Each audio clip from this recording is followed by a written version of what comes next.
We announced another significant step in the development of Texas and San Antonio, and really creating a biotechnology hub and a continued job creator in this state. When Mayor Imran, who is of course the InCube president and CEO, he committed to expanding in Texas. We all knew good things were coming, Mr. Mayor, and today some of them are arriving, and there's jobs, Rolando, not very far behind. I'm here today to announce Texas is investing $9.2 million through our Emerging Technology Fund in 3 new startups created by InCube Labs.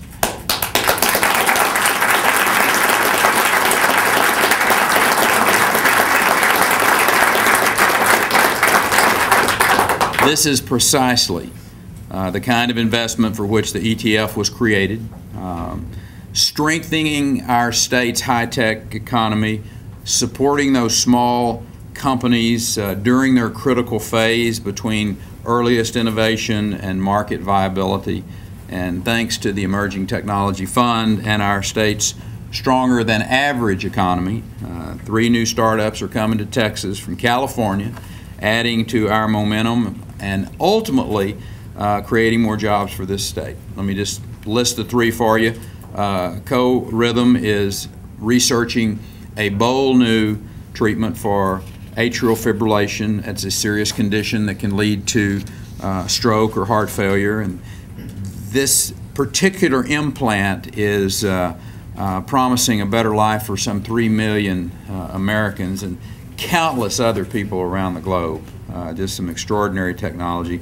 Neuralink is developing an implant that can predict and prevent seizures in those suffering from epilepsy, providing hope for millions of Americans, again, whose symptoms are resistant to drug treatment. Hey, Commissioner. How are you, sir? Good to see you. Yes, sir. Thank you, man. Tommy was one of my mentors in the legislature, and so he's allowed to come a few minutes late. It's kind of that's like a full doctor in college. You know, you get 10 minutes, Tommy, and you slid right under the wire there, brother.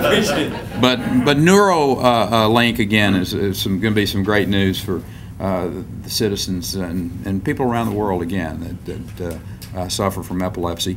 FE3, that is in the process of that's a company that's in the process of creating a skin patch that delivers much needed iron supplements to those who are iron deficient, have iron deficient anemia is the proper terminology, and that is a condition that impacts some 1.4 million Americans, the majority of which are female.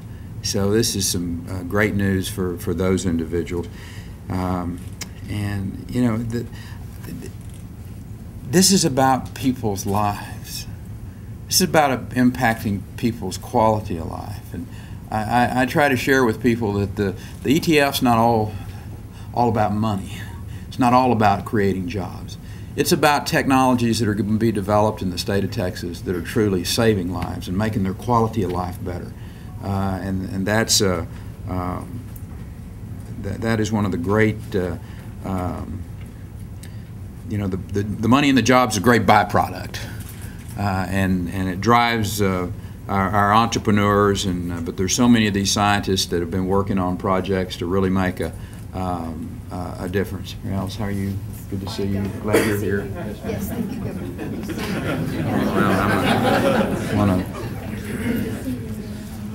So, InCube has seen this potential, and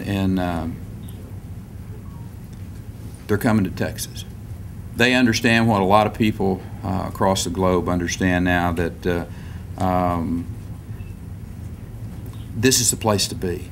You know, it wasn't that long ago in the past when a lot of great innovations were coming out of our universities, yet they were then leaving the state to be developed somewhere else. And the ETF has changed that, and I'm really proud of what you all have done with putting that together. Since its creation in 2005, the ETF has invested more than $169 million in 117 early-stage companies. And there's also been $161 million that came along and supported that from our universities with research grants. So each of these investments has strengthened our state, and it's moved us a step closer to the undisputed leader in high-tech solutions to key issues that challenge the world. You know, our state is blessed with this native pool of intelligent and experienced and talented individuals, but we're adding to that number with these strategic ETF investments that are attracting top-flight researchers from around the world. You know, we're improving the chances of even more inventions and innovations and cures. I think about two individuals were, we recruited Dr. Gustafsson out of Stockholm, Sweden, a cancer researcher of world renown, and from the Karolinska Institute over there a few years back, and he's now in Houston, Texas. And Dr. Prokop, who we didn't have to go quite as far as Sweden to recruit him. We only had to go across the Louisiana line to Tulane. But a great researcher. He brought 75 research assistants with him. And they do adult stem cell paralysis, spinal cord injury work. I mean, one of the world leaders. I mean, that's the quality of people that we're recruiting to the state of Texas. And this announcement today, another one of those obvious great success stories. And our biotech sector is getting stronger by the day. I mean, it's you got Medtronics. When we were able to lure Medtronics in here, 1,400 jobs. I mean, to San Antonio, Texas. You know, you combine that with our centers of excellence on the cancer side of things, and San Antonio and in Houston, and of course Dallas, and you see some real serious momentum getting built in the state, and it's leading us to the point where those brilliant ideas go from insight to design, testing to production, all within the boundaries of Texas. The ETF team is, again, I'm really proud of them, and obviously working with the Lieutenant Governor and the Speaker of the House, San Antonio's own Joe Strauss, and Jesse Ansera, I think, is representing Joe today, but the ETF is not a top-down organization.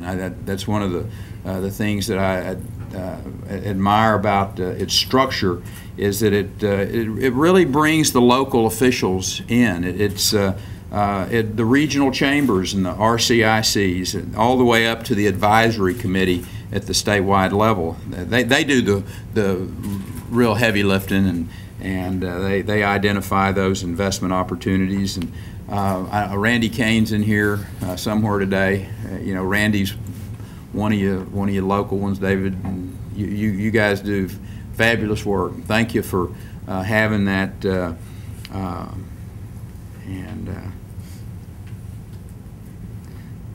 There are individuals and their fellow committee members, Molly Agrawal and John Schrock. They're both here today, and they deserve credit for today's announcement as much as anyone.